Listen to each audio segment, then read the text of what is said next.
Semua warga negara, laki-laki dan perempuan, memiliki hak yang sama dalam pembangunan. Bangsa akan sejahtera jika laki-laki dan perempuan terwakili aspirasinya dan terlindungi kepentingannya. Seperti kaum laki-laki, kaum perempuan memiliki wakil yang cukup di parlemen. Mereka bekerja sama membangun bangsa. Namun, nasib perempuan di negeri ini masih jauh dari kata ideal. Angka kekerasan terhadap perempuan sangat tinggi dan meningkat setiap tahunnya. Belum lagi situasi para pekerja migran perempuan yang bekerja di luar negeri dengan perlindungan yang minim. Sejumlah fasilitas publik memang telah mulai memberikan ruang yang lebih nyaman bagi perempuan. Komuter lain yang menyediakan gerbong khusus perempuan, ruang khusus di busway untuk perempuan, adalah beberapa contohnya. Namun, usaha ini harus masih perlu diperluas dan disempurnakan. Situasi ini terus saja berlangsung, sebab undang-undang kita belum cukup memadai untuk memberikan perlindungan dan jaminan atas nasib perempuan. Begitu banyak undang-undang negara yang belum berpihak pada perempuan. Lihat saja, begitu banyak undang-undang dan peraturan daerah yang diskriminatif gender. Menurut data Komisi Nasional Perempuan, ada 207 peraturan daerah yang dipantau sejak 2008 yang secara langsung mendiskriminasi perempuan. Penyebabnya adalah suara perempuan yang nyaris tak terdengar atau belum didengar. Jumlah wakil perempuan di parlemen masih sangat jauh dari ideal. Padahal, wakil rakyatlah penyusun undang-undang yang berfungsi untuk mengatur kehidupan berbangsa.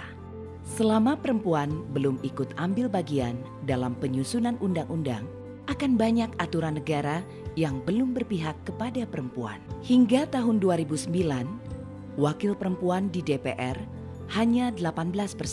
Sementara di tingkat provinsi hanya 13%. Di tingkat kabupaten, kota hanya 10%.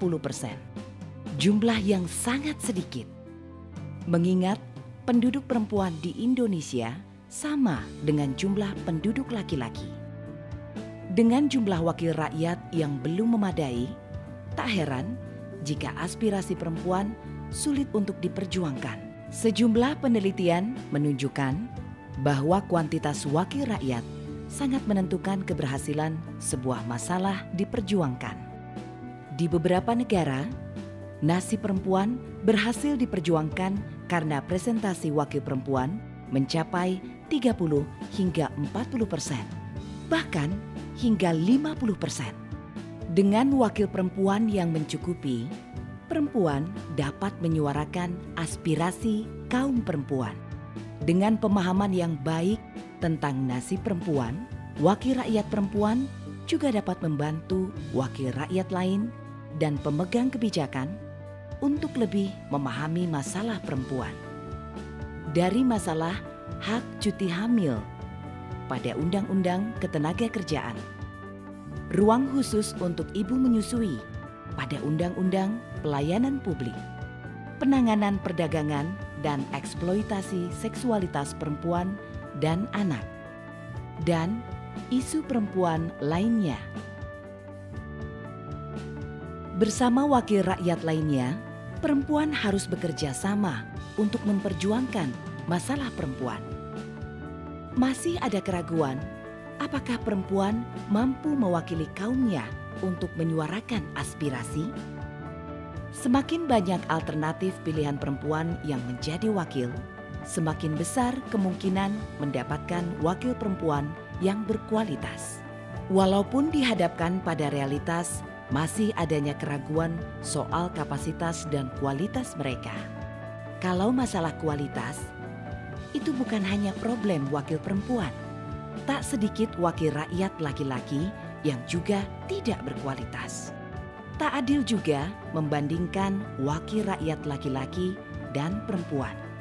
Sebab sejak pemilu tahun 1955 hingga kini, peran perempuan di legislatif masih terpinggirkan. Selama lebih dari 50 tahun, perempuan tak diberi kepercayaan untuk membuktikan kemampuan mereka.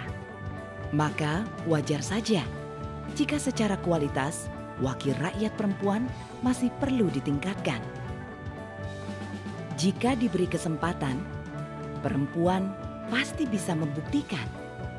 Setelah perjuangan panjang, kini undang-undang menetapkan kuota 30% disiapkan untuk calon wakil rakyat perempuan. Kuota 30% ini adalah tindakan khusus sementara yang dilakukan untuk mengejar ketertinggalan hingga suara perempuan mencapai titik kesetaraan. Kuota 30% untuk perempuan di lembaga legislatif adalah langkah awal yang baik, tapi bukan berarti semua akan beres. Partai harus bekerja serius mempersiapkan kader perempuan. Para calon legislatif perempuan harus terus meningkatkan kualitas hingga menjadi wakil rakyat yang bisa diandalkan. Masyarakat juga harus memberi kepercayaan dengan memberikan suara pada calon legislatif perempuan. Jumlah wakil rakyat perempuan yang mencukupi dengan kualitas yang mumpuni akan memperbaiki nasib perempuan serta masa depan bangsa. Karena sesungguhnya bukanlah negara yang demokratis tanpa partisipasi perempuan dalam pembangunan.